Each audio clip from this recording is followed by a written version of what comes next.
पहले गैंगटॉक गया, वहां से तिब्बत के बॉर्डर तक गया था। लेकिन जब मैं उत्तर बंगाल में आया तब बहुत जगह प्रचार करने का मौका मिला। हर जगह मैंने लोगों से एक सवाल पूछा और आज आपसे भी पूछूंगा। मैं जब प्रचार करता हूं तो बहुत सवाल भी करता हूं। आप में से कितने लोगों ने बाइबल को एक बार उत्पत्ति 1:1 से लेकर के प्रकाशित वाक्य 22 अध्याय का 20 पद तक पढ़ा है? एक बार। बहुत अच्छे।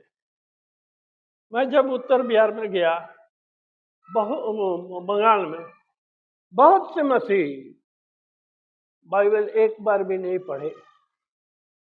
हम लोग खोलेंगे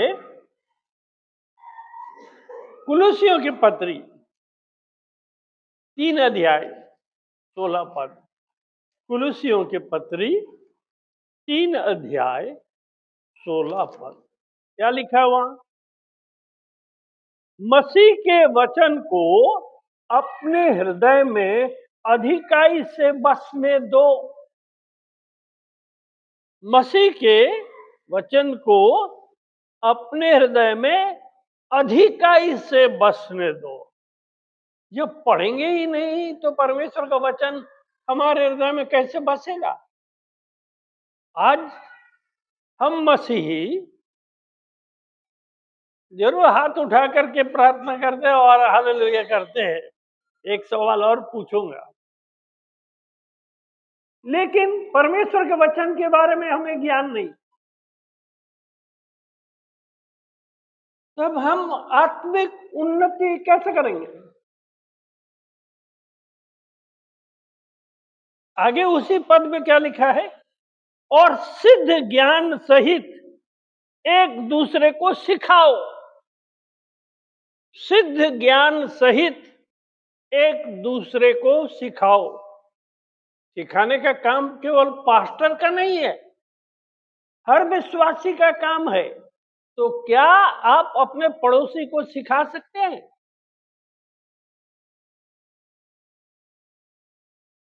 हम में से कितने मसीही हैं जिनको बाइबल खोलना मालूम ही नहीं कि कौन सा पुस्तक कहाँ है?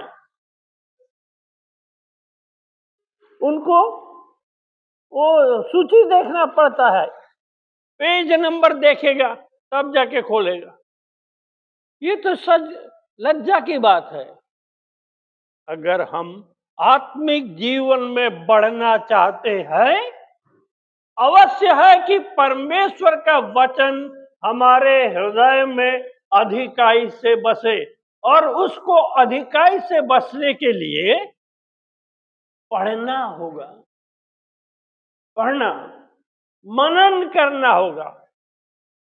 हम लोग खोलेंगे यहोशू की पुस्तक, यहोशू की पुस्तक 1 अध्याय। पुराने नियम में 6वां पुस्तक, यहोशू की पुस्तक 1 अध्याय और उसका 8 पद। व्यवस्था की यह पुस्तक तेरे चित्त से कभी उतरने न पाए। एक सवाल और पूछना चाहता हूं पहले आगे पढ़ने के। कितने लोगों के पास बाइबल है? हाथ उठाएंगे। बाइबल उठाओ। शाबाश। गिरजा आओ तो बिना बाइबल के नहीं आना, जरूर बाइबल लाना चाहिए और बाइबल खोल करके देखना चाहिए कि प्रचारक वचन से प्रचार कर रहा है या अपने मन की सुना रहा है।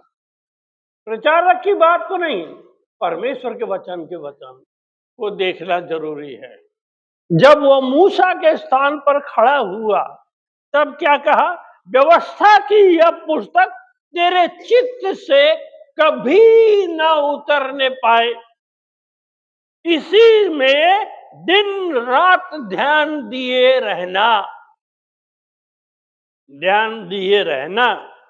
इसलिए कि जो कुछ उसमें लिखा है उसके अनुसार करने की चौकसी करना, केवल पढ़ना नहीं, उसमें जो लिखा है उसके अनुसार करने की चौकसी करना, क्योंकि ऐसा ही करने से तेरे सब काम सफल होंगे और तू प्रभावशाली होगा। अगर हम आत्मिक जीवन में बढ़ना चाहते हैं तो केवल हाथ उठा करके प्रार्थना करने से नहीं होगा, वो ठीक है कीजिए, लेकिन परमेश्वर के वचन के द्वारा आप परिपक्व होंगे, परिपक्व, और तभी आप दूसरे को बता सकेंगे।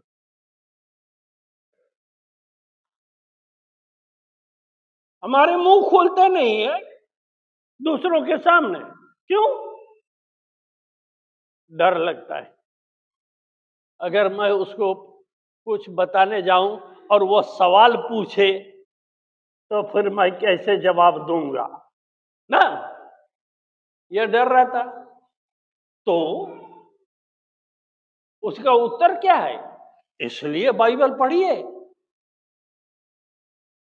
पढ़िए, मनन कीजिए, उसको अपने जीवन में व्यवहार में लाइए और तब उसको दूसरों के साथ बांटिए। यरूशलेम की कलीसिया जब शुरू में प्रेरितों के समय में कलीसिया बनी, उसके बाद साउल उस कलीसिया को सताने लगा, तरसुस का साउल, और कलीसिया तितर बितर हो गई। तो तितर बितर होने के बाद उन्होंने क्या किया? क्या चुप बैठे? नहीं, लिखा है कि वे प्रभु का सुसमाचार प्रचार करते गए। ये कौन थे? साधारण लोग, प्रेरित नहीं, क्योंकि प्रेरित सब तो यरूशलेम में ही रहे, लेकिन साधारण विश्वासी तितर बितर हो गए और जहां गए वहां सुसमाचार सुनाए। भाइयों बहनों, एक बात मैं आपको बताना चाहता हूं, हमारी मसीहत इस भवन के अंदर नहीं। यहां तो हम सुंदर मुखौटा पहन करके आते हैं, लेकिन आपकी मसीहत आपके पड़ोस में क्या, आपका पड़ोसी आपको क्या कहता है? आपके घर वाले क्या कहते हैं?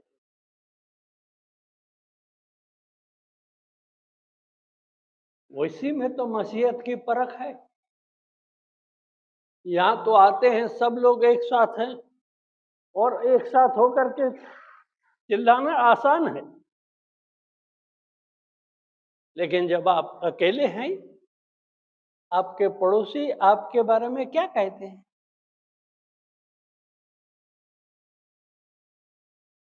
क्या वो आपके मसीहत को देख करके कहते हैं हाँ ये बेहतर आदमी है, ये बेहतर औरत है? वहीं पर हमारी मसीहत परखी जाती है, वहीं पर हमारी मसीहत देखी जाती है। यहाँ नहीं, यहाँ तो हम सबके साथ हैं। इतवार के दिन सबसे साफ कपड़ा, नहा धोआ करके साफ कपड़े पहन करके आते हैं, तो ठीक। बाकी दिनों में क्या है? उसी में मसीहत की परख है। उसी, ये मेरा विषय नहीं है। आज का विषय है मसीही कौन है और उसकी जिम्मेदारी क्या है। मसीही कौन है और उसकी जिम्मेदारी क्या है? हम लोग खोलेंगे पहला पत्रस 2 अध्याय, पहला पत्रस 2 अध्याय और उसका 9, 10 11, 12। पहला पत्रस 2 अध्याय 9, 10, 11, 12। पर तुम एक चुना हुआ वंश और राजपदधारी याजकों का समाज, पवित्र लोग और परमेश्वर की निज प्रजा हो, इसलिए कि जिसने तुम्हें अंधकार में से अपनी अद्भुत ज्योति में बुलाया है, उसके गुण प्रकट करो। तुम पहले कुछ भी नहीं थे, पर अब परमेश्वर की प्रजा हो। तुम पर दया नहीं हुई थी, पर अब तुम पर दया हुई है। हे भाइयों, मैं तुमसे विनती करता हूं कि तुम अपने आप को परदेशी और यात्री जानकर सांसारिक अभिलाषाओं से जो आत्मा से युद्ध करती है बचे रहो। अन्य जातियों में तुम्हारा चाल चलन भला हो, ताकि जिन जिन बातों में वे तुम्हें कुकर्मी जानकर बदनाम करते हैं, वे तुम्हारे भले कामों को देखकर उन्हीं के कारण कृपा दृष्टि के दिन परमेश्वर की महिमा करे। परमेश्वर अपने वचन के पढ़े जाने पर आशीष दे। प्रार्थना करेंगे। प्रार्थना करें। जीवते प्रभु हमारे परमेश्वर, तेरे चरण में हम उपस्थित हैं।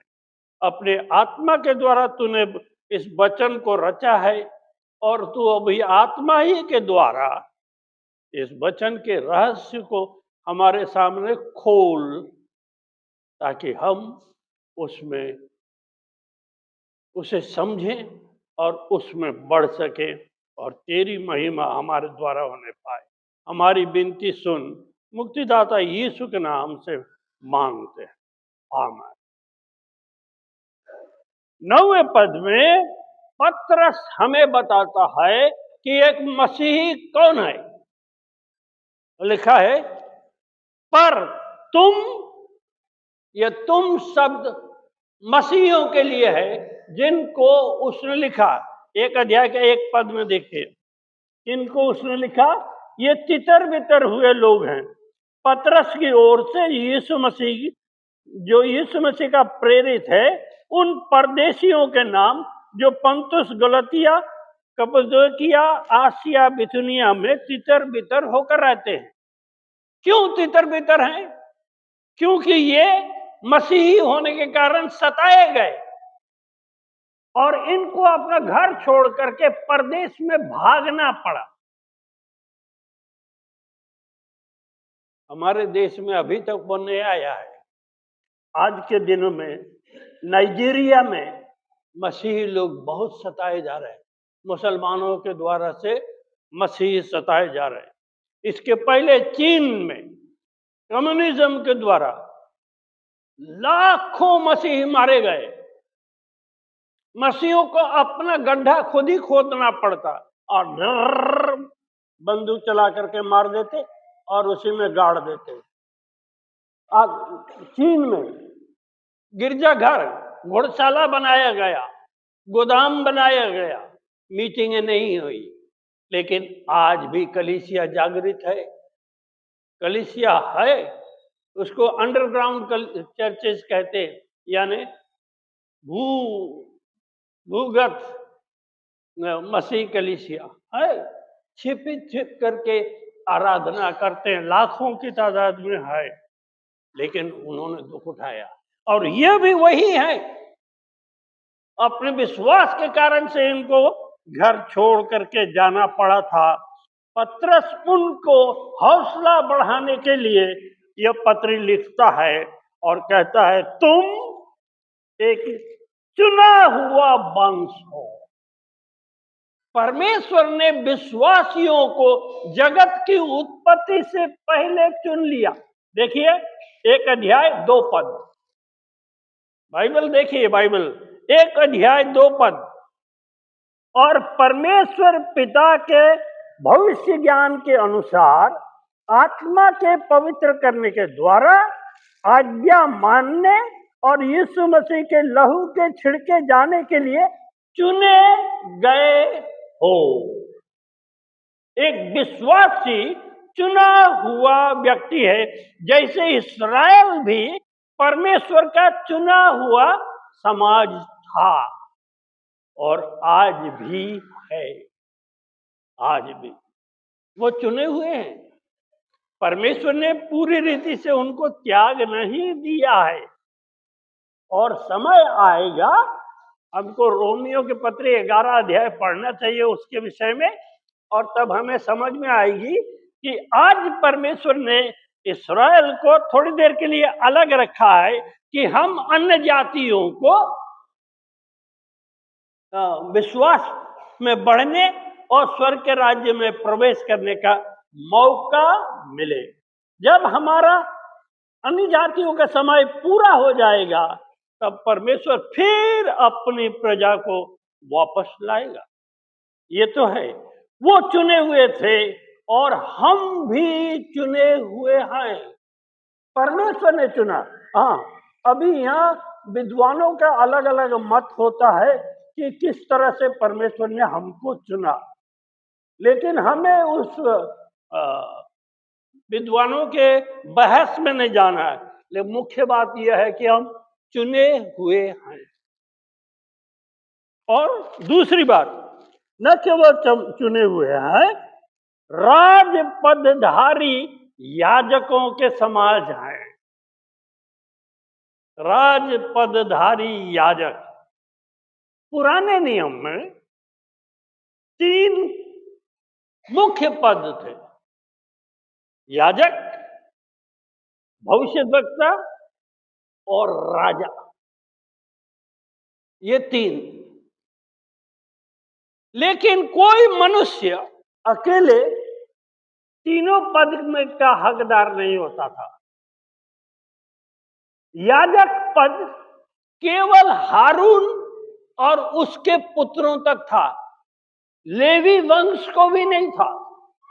लेवी परमेश्वर के सेवा के लिए अलग किए गए थे और केवल वे ही मंदिर की सेवा कर सकते थे। यहूदा या बिन्यामीन या इस्साकार आदि कोई दूसरे गोत्र के लोग परमेश्वर के भवन में सेवा करने के लिए नहीं आ सकते, नहीं, केवल लेवी। लेकिन बलिदान चढ़ाने का काम केवल याजक और वो हारून और उसके बेटे, कोई दूसरा नहीं। हारून और उसके बेटे ही चढ़ा सकते थे, वे याजक थे।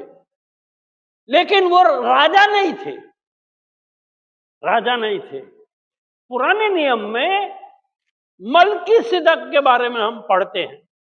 जब अब्राहम 5 राजाओं को हरा करके वापस आ रहा था तो सालेम का राजा, जो महायाजक भी था, उसका नाम था मलकीसिदक, वह अब्राहम से मिलने आया और उसने अब्राहम को आशीष दी। अब्राहम ने अपना 10वां अंश दिया। वो राजा भी था और याजक भी था। हमारा प्रभु यीशु मसीह मलकीसिदक के अनुसार याजक है। भजन 110 4 पद, 110 4। यहोवा ने शपथ खाई और न पछताएगा, तू मलकीसिदक की रीति पर सदा का याजक है। मलकीसिदक यह राजा था, सालेम का राजा और याजक भी था। और प्रभु यीशु मसीह उसी के, वास्तव में मलकीसिदक पुराने नियम में प्रभु यीशु मसीह का ही रूप है। और जब प्रभु यीशु मसीह जगत में आया तब वो हमारे लिए राजा और याजक दोनों है, प्रभु यीशु। और आज विश्वासी राज पदधारी याजक का समाज है। राजपदधारी याजक। लेकिन याजक का कर्तव्य क्या है, हम लोग देखेंगे जल्दी।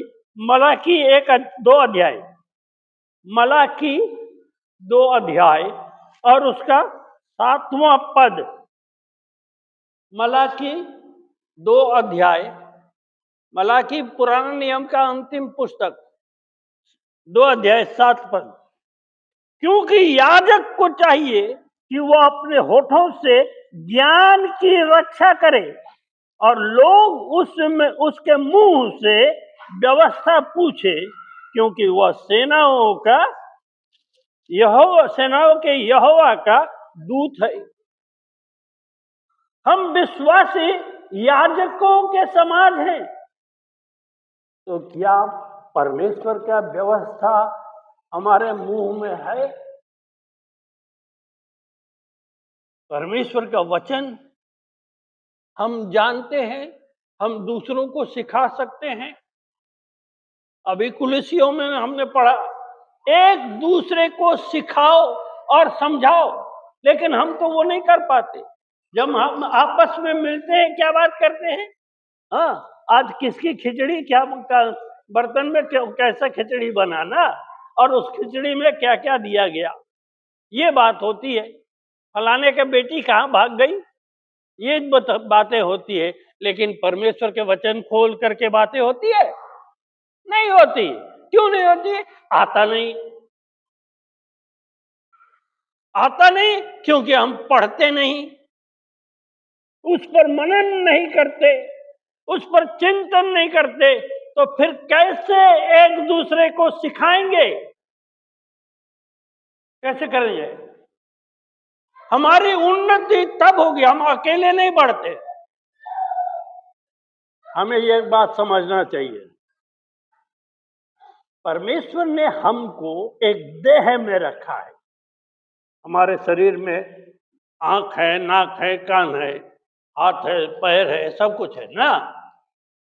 अगर मेरा ये हाथ कहे तुम लोग नहीं बढ़ता है, मैं अकेले बढ़ता हूं, और ये 4 हाथ का हो जाए लंबा, कैसा होगा?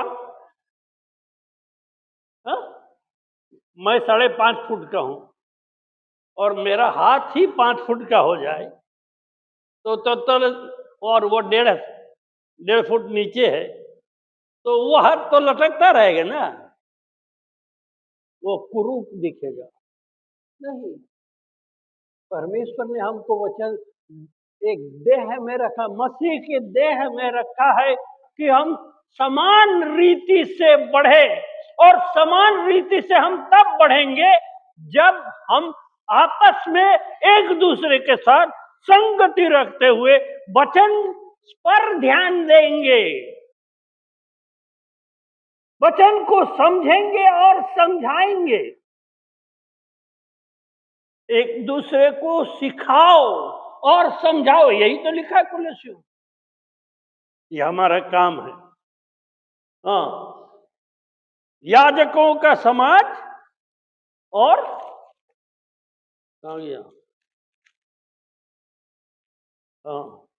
चुने हुआ वंश, राजपदधारी याजकों का समाज। तीसरा है पवित्र लोग। हम साधारण नहीं हैं, पवित्र हैं। और इसका माने क्या? पवित्र होने का माने नहीं कि हम फरीसी हो जाएं और सब दूसरों को अपने से नीचा देखें, नहीं। पवित्र शब्द का मतलब होता है परमेश्वर के लिए अलग किया हुआ। एक घटना मैं कभी भूलता नहीं, 1 बजे तक चलेगा? मैं खड़गपुर जा रहा था जमशेदपुर से, और पैसेंजर ट्रेन, तो जब मैं गया तो खाली था। धीरे धीरे लोग, समय होता गया तो बढ़ते गए। एक आदमी, जाड़े का दिन था, एक आदमी टोकरी में केला, एप्पल और दूसरे नाशपाती इत्यादि जो कुछ भी फल उस समय होता है, वो सब लेकर के टोकरी को सीट पर रखा था। धीरे धीरे जब आदमी बढ़ गए और भर गया सीट, और लोग खड़े होने लगे तो लोगों ने देखा, अरे टोकरी सीट पर रखा है। अरे भाई उसको नीचे रखो। उसने कहा नहीं नहीं नहीं नहीं, वो पवित्र है, पवित्र है। क्या मतलब उसका? सरस्वती पूजा का समय था, यानी पूजा के लिए अलग किया गया। जब हम पवित्र लोग हैं तो हम परमेश्वर के लिए अलग किए गए लोग हैं, परमेश्वर के लिए हैं, संसार के लिए नहीं।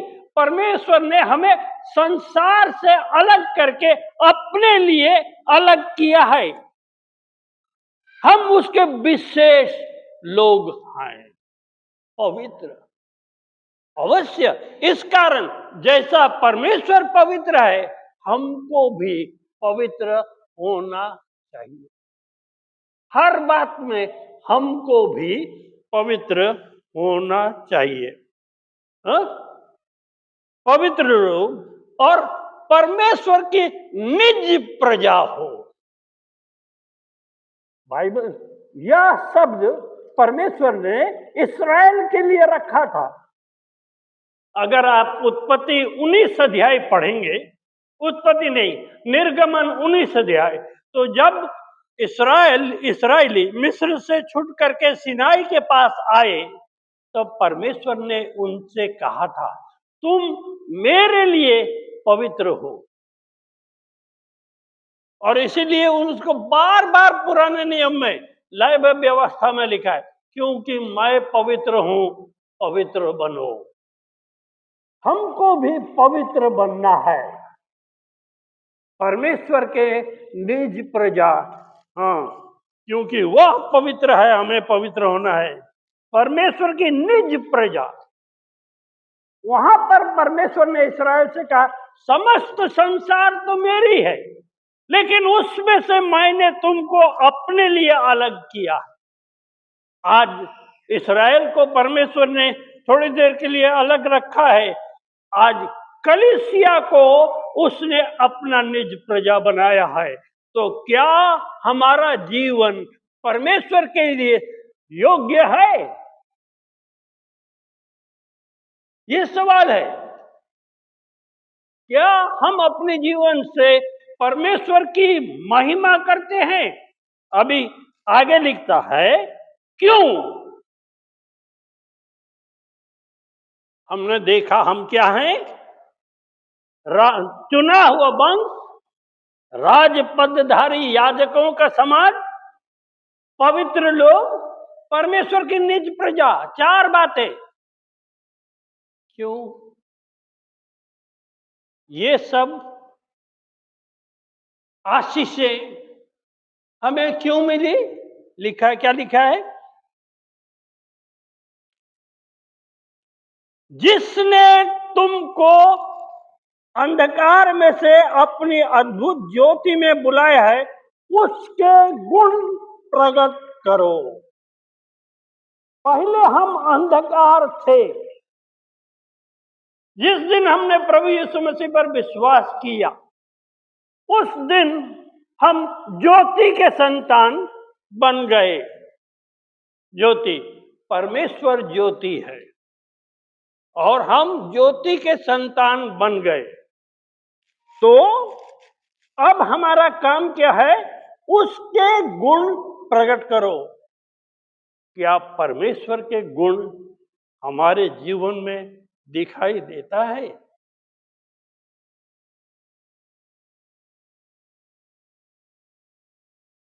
यहां तो हम हाथ उठा करके जोर से प्रार्थना करते हैं, ठीक है, कीजिए। लेकिन बाकी समय में, यहां से निकल जाने के बाद, क्या यीशु मसीह का जीवन हम में प्रकट होता है? हम आपस में झगड़ते हैं, हम आपस में एक दूसरे से झूठ बोलते हैं, हम आपस में बहुत से दूसरे बातें करते हैं, एक दूसरे की चुगली खाते हैं, तो क्या हम परमेश्वर की महिमा करते हैं?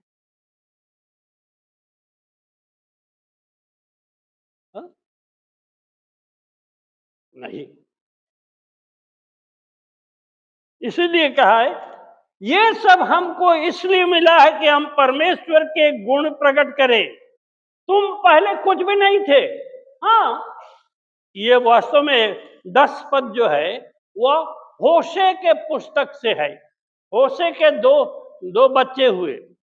एक का नाम था लो अम्मी, दूसरे का नाम लो रुहामा।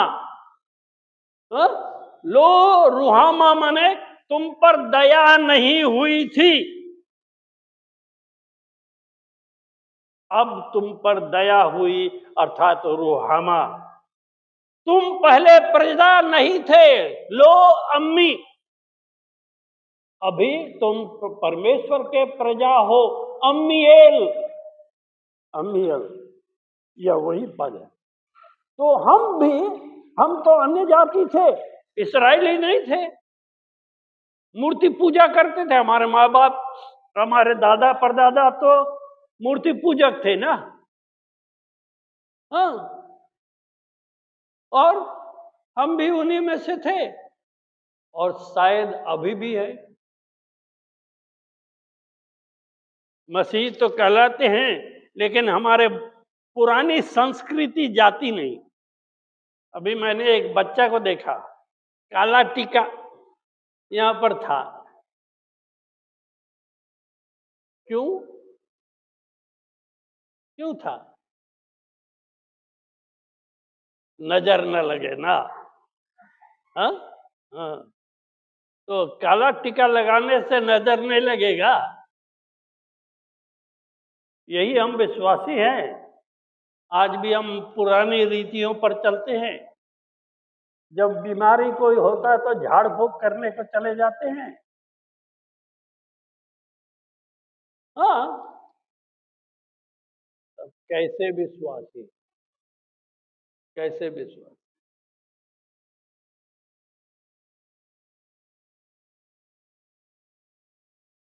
तुम पहले कुछ भी नहीं थे, पर अब परमेश्वर की प्रजा हो।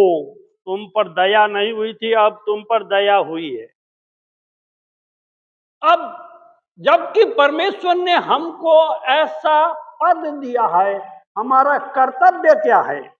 11 और 12 पद। हे प्रियो, मैं तुमसे विनती करता हूं कि तुम अपने आप को परदेशी और यात्री जानकर उन सांसारिक अभिलाषाओं से जो आत्मा से युद्ध करती है बचे रहो। अर्थात विश्वासियों को परदेशी और यात्री जीवन जीना चाहिए। जब यात्रा करते हैं तो क्या अपना सारा सामान पूरा घर उठा कर ले जाते हैं? नहीं।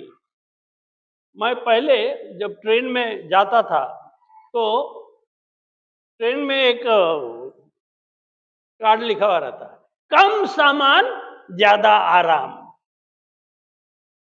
पुराने जमाने में, आजकल तो छोटा छोटा माने सूटकेस मिलता है ना। पुराने जमाने में जब लोग यात्रा करते थे, और पुराने जमाने में रेलवे के उसमें गद्दी नहीं था, लकड़ी का था, और कभी कभी खटमल बहुत होता था। हाँ, और लोग क्या लेके जाए, बड़ा सा होल्डॉल, होल्डॉल में गद्दी, रजाई, चादर, तकिया सब लेकर बस उसी को बिछा करके उसमें सोते। आज वो नहीं लेता है, गद्दी है। और अगर आप एसी में जाएंगे तो कंबल भी मिलेगा, चादर भी मिलेगा, सब कुछ मिलेगा। वो सब ले जाने की जरूरत नहीं, इसलिए आदमी एक तो छोटा सा बैग लिया और चला गया। यात्री, हम मसीहों को यात्री ही समझना चाहिए। यह दुनिया हमारा घर नहीं है, हम यहाँ संसार में यात्री हैं, परंतु हम तो नहीं है। हमने अपना घर खरीदा है, ये घर मेरा है, मेरे नाम का है, कोई ले नहीं सकता, है ना। संसार की चीजों को बटोरने में हम लगे रहते हैं।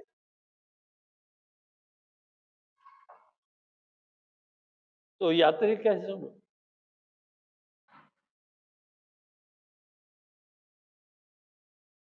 हम जैसे संसार करते वैसे आज संसार, आज ये अभी तो हम लोग के पास ये खिलौना रहता है ना, इस खिलौने में हम क्या देखते हैं? देखते हैं फैशन। हर सीजन में कपड़े कैसे फैशन बनते हैं देखते हैं, औरत ही नहीं मर्द भी। फिर नई नई चीजें लेना चाहते हैं, रखने का जगह नहीं है फिर भी लाएंगे, है ना। लेकिन जब परमेश्वर के लिए देना हो तो कंजूसी से, ओ हम पहले एक बात, मसीहों को कभी भी दान पहले से घर से तैयार करके आना चाहिए। यहाँ आकर के खोल करके देखना और सबसे छोटा नोट क्या है वो देखना, वो नहीं उचित। नहीं, हम मसीह है, अगर प्रभु को हृदय से देना चाहते हैं, जैसा आप लोग गाना तो गाते हैं, अगर हृदय से देना चाहते हैं तो पहले से तैयार करके रहना। जब थैली आया तब पॉकेट में हाथ डाल करके खोज रहे हैं कहाँ कौन सा पैसा निकले, वैसा नहीं होना चाहिए। आप हाथ में पहले से तैयार होना चाहिए कि आप जब वो आए और उसको रुकना ना पड़े। ये तैयार होना चाहिए, मन तैयार होना चाहिए देने के लिए। लेकिन हम तो नहीं, हम तो संसार के हैं। विश्वासी कहलाने से क्या हुआ, लेकिन संसारी व्यवहार है, संसारी। परदेशी और यात्री जानकर सांसारिक अभिलाषाओं से जो आत्मा से युद्ध करती है, बचे रहो। अन्य जातियों में तुम्हारा चाल चलन भला हो, और हम अन्य जातियों के बीच में रहते हैं। हमारे चारों ओर कौन है? अन्य जाति है, अविश्वासी है। उनके बीच में हमारा चाल चलन कैसा है? क्या वे हमारे चाल चलन को देख करके प्रभु के पास आते हैं, या कहते हैं "हट, हमें ईसाई नहीं बनना"? क्या करते हैं? एक मिशनरी गुजरात में रहता, अमेरिकन मिशनरी, और वो उसकी पत्नी। गुजरात में लोग मीट नहीं खाते, वो मांसाहारी नहीं, वो शाकाहारी। उन लोगों को ठोकर न पहुंचे, एकदम शाकाहारी बन गए। जब बंबई आते थे तब वहां मीट खाते, लेकिन जब वहां होंगे उनके घर में कोई मीट नहीं आता, ताकि वो लोगों को प्रभु के पास लाए। हम कैसी चाल चलते? क्या हमारे चाल चलन को देख करके लोग प्रभु की ओर आकर्षित होते हैं, या हम उनको प्रभु से दूर करते हैं? वही तो देखते हैं ना। हमारे चारों, हमारे घर में थाली उड़ता है कि नहीं उड़ता, वो देखते हैं ना। जब झगड़े होते हैं घर के अंदर तो कभी कभी थाली उठता है, झाड़ू भी उठता है और थालियां भी, बर्तन भी उड़ते हैं ना। हाँ, तो पड़ोसी को भी सुनाई देता है ना। तो हम इतवार के दिन में जितना भी हालेलुया कर ले, हमारा पड़ोसी नहीं मानेगा, नहीं। तो मेरा चाल चलन बाहर कैसा है वो महत्वपूर्ण है। क्या मुझ में यीशु मसीह दिखाई देता है? जब मैं बाहर हूं, जहां मैं काम करता हूं, मेरे काम करने वाले मुझ में यीशु मसीह को देखते हैं? ये नहीं, यहां नहीं। यहां कितना भी चिल्लाओ कुछ फायदा नहीं, दिखाई देगा मसीहत बाहर, वही मसीहत है। अन्य जातियों में तुम्हारा चाल चलन भला हो, ताकि जिन जिन बातों में वे तुम्हें कुकर्मी जानकर बदनाम करते हैं, वे तुम्हारे भले कामों को देखकर उन्हीं कामों के कारण कृपा दृष्टि के दिन परमेश्वर की महिमा करें। आदि में जब मसीह अन्य जाति मसीही जब अन्य जाति लोग मसीह बनते थे, तब मूर्ति पूजा छोड़ देते। तब अन्य जाति सोचते थे कि ये लोग नास्तिक हो गए, देवी देवता को मानते नहीं। वे हमको नास्तिक कहते थे।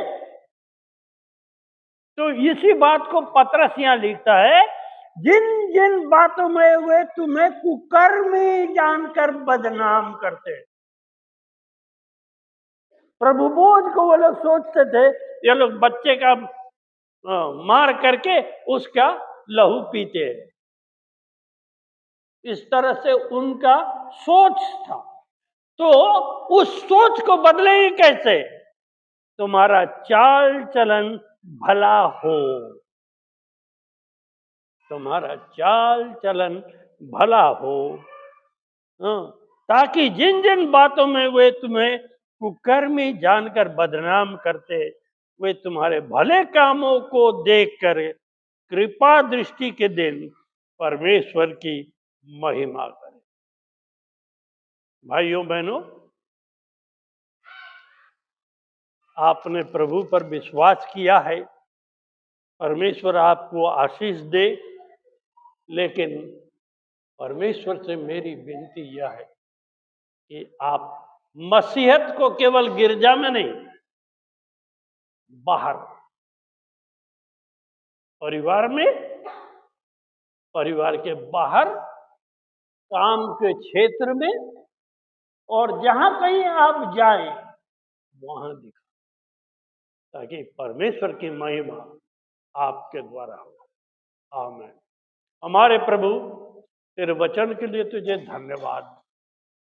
हमें तो अनुग्रह दे कि हम अपने मनों को जांच सके, अपने हृदयों को देख सके कि हम कहाँ हैं, और प्रभु अपनी गलतियों को मान करके नम्रता से हम तुझसे क्षमा मांग करके उचित चाल चलन चल सके, ऐसा अनुग्रह हमारी विनती सुन, यीशु के नाम से मांग। हाँ।